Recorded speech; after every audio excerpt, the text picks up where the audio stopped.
Welcome to a Tin Dog podcast. This week on the TV show Points of View, somebody wrote in to complain about Doctor Who. A lot of people have been complaining about Doctor Who. Not just on Points of View, they've been complaining on the internet. Now we're torn as fans because we remember what it was like when Doctor Who was taken away from us. People used to complain then. They used to moan. They used to say things aren't as good as they used to be. We got complacent, and I'm torn. You see, do I say A, join in the things I didn't enjoy and moan about them, or B, be enthusiastic even when I'm not completely honest about that? It's not fair. Now I know that the fans are the single most powerless of creatures. We love Doctor Who, we will always watch it, and therefore all advertising is not targeted at us. All information is not for us. The casual viewer is king. So if we moan, and that is heard, then the rot may begin. But are we not there to try and keep people on their toes? I guess not. Here's the excerpt. No time to rest on laurels.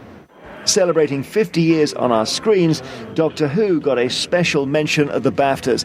The special mention was for the Time Traveller's half-century, but there's no BAFTA to put on the mantelpiece in the TARDIS this year. While many die-hard fans are delighted by the Doctor's latest adventures, Nightmare in Silver really did it for me. Good story, plenty of atmosphere, and more than a bit creepy. Matt Smith was at his very best here. there is a growing mailbag of disappointment at the current series. I think it's been boring, the stories have been unrealistic, and it hasn't been very scientific at all. For instance, the artificial sun, which ate memories, and when it was given a leaf, which just so happened to contain everything which has never been, it died. I think these sort of things are more for 6-year-olds. I'm finally starting to think it's about time this classic sci-fi show hung up its hat before it totally destroys the legacy of such a BBC classic. It's to the point that I don't want to see any classic enemies in it, for fear of them being turned pink and fluffy. So is the criticism fair? We put the complaints to the drama department.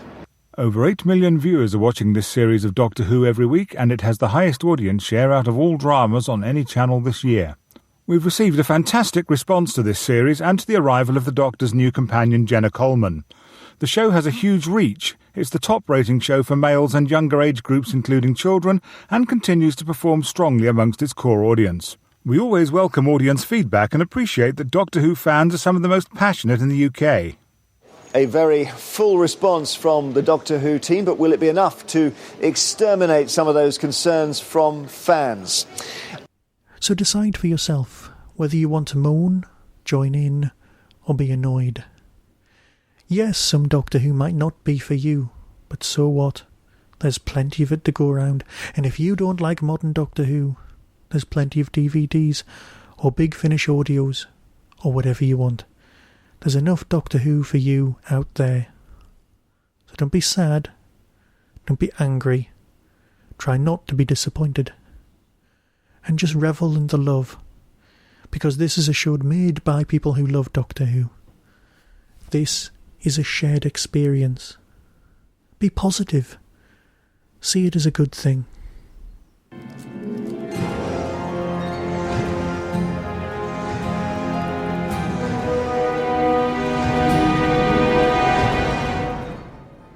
In other news, Moffat had a press release. He wanted to express his thanks. I'll read it out. Well, that was all a bit Keystone Cops, wasn't it? Our biggest surprise, our most secret episode, a revelation about the Doctor that changes everything.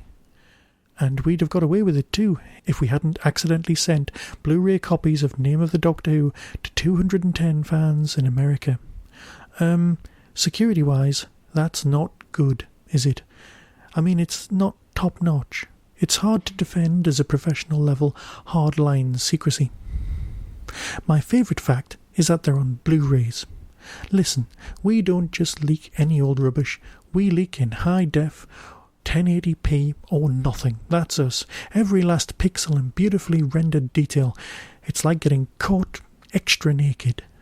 But here's the thing. Never mind us, blundering fools. Check out the fans, 210 of them, with the top secret episode in their grasp. And because we asked nicely, they didn't breathe a word. Not one. Even Doctor Who websites have been closing their comment section just in case anyone blurts. I'm gobsmacked. I'm impressed. Actually, I'm humbled. And we are very grateful. Now, you might be thinking, what does all this matter? It's a plot development in a mad old fantasy world of Doctor Who. Why is it that important? Well, of course it's not important. And in the same things, it doesn't matter at all. Just as it doesn't matter when you're telling a joke and some idiot shouts out the punchline before you've finished. It's irritating, that's all. Bad manners. Well, no bad manners here. 210 Doctor Who fans kept the secret, and many, many more fans helped. I wish I could send you all flowers, but I don't know where you live, and given our record, you really shouldn't be sharing private information with us. So, instead, if we can get our act together, and I forgive you for thinking it's a big if, then there's a little video treat released later tonight.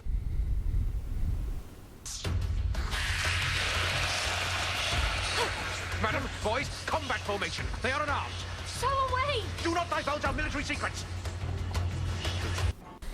Some time ago on the Big Finish podcast, they asked the question, was there more Doctor Who from Big Finish than there was from the BBC?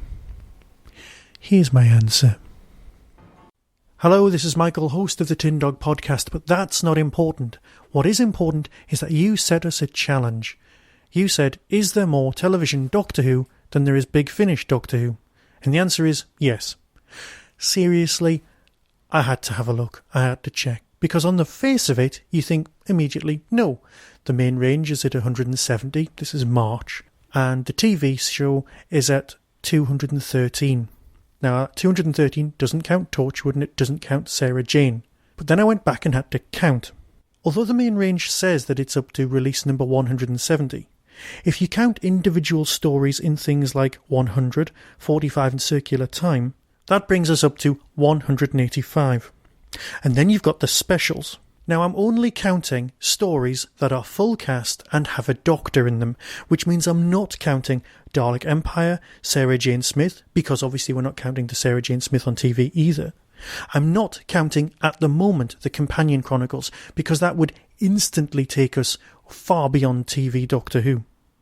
I'm not counting Destiny of the Doctor, because they're similar in a lot of respects to the Companion Chronicles. I'm not counting Davros. I'm also not counting the stage plays, because we were talking Big Finish, they kind of had origins elsewhere, versus television Doctor Who. Not counting short trips, because they're basically short stories, again, Companion Chronicles. They may be read by the Doctor, but I'm trying to be a purist here. And of course I'm not counting Unbound, despite the fact that they are one of my all-time favourite ranges of Big Finish. So what else have we got? Full cast dramas, specials, we've got 9 of them. We've got 35 8th Doctor stories. We've got, at the moment, 12 stories, not releases, stories with the 4th Doctor. Then on the Lost stories, we've got 20 full cast Doctor stories. I'm not counting the recreations of the earlier Doctor's stories without Doctors in them. And then, of course, there's Excelis. So, let's look at the list. 185, plus 9, plus 35, plus 12, plus 1, that's Unit Dominion for the 7th Doctor, plus 1 extra. I almost forgot Love and War. The Lost Stories, 20 of them, and Excelis, 3. Which brings us to a grand total of 266 Doctor Who stories with a Doctor in from Big Finish. Yes, your range has far outstripped the BBC. Congratulations, guys. And if you wanted to count the companion chronicles into that, well, you're at 346.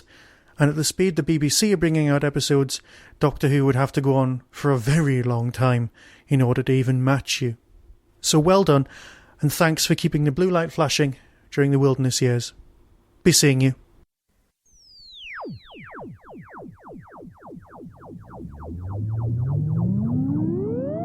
You've been listening to the Tin Dog Podcast. Doctor Who and its connected properties are copyright and trademark of the BBC. No infringement is intended. To contact the show, email tin-dog@hotmail.co.uk. Whostrology, a Time Traveller's Almanac, is available through Telos Publishing or Amazon. Visit www.whostrology.com for further information. The Tin Dog Podcast is a founder member of the Doctor Who Podcast Alliance.